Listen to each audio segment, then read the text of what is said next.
जालन्यामधल्या परतूर तालुक्यातील ओढ्याला आणि नद्यांना पूर आलेला आहे।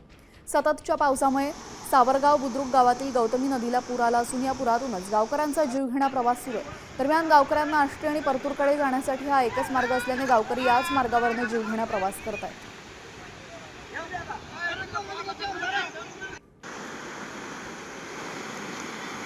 कोणी येईन नाही तर अलीकडं गज सगळे उघडे पडेल त्याच्यात।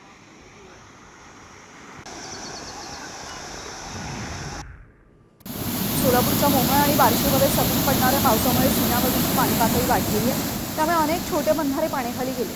त्याचा फटका नदीकाठी असणाऱ्या फळबागांना बसण्याची शक्यता वर्तवण्यात आलेली आहे।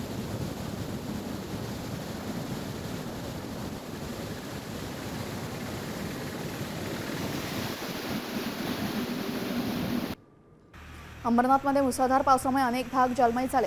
रस्त्यांना नदीचं स्वरूप आलेलं पाहायला मिळतंय।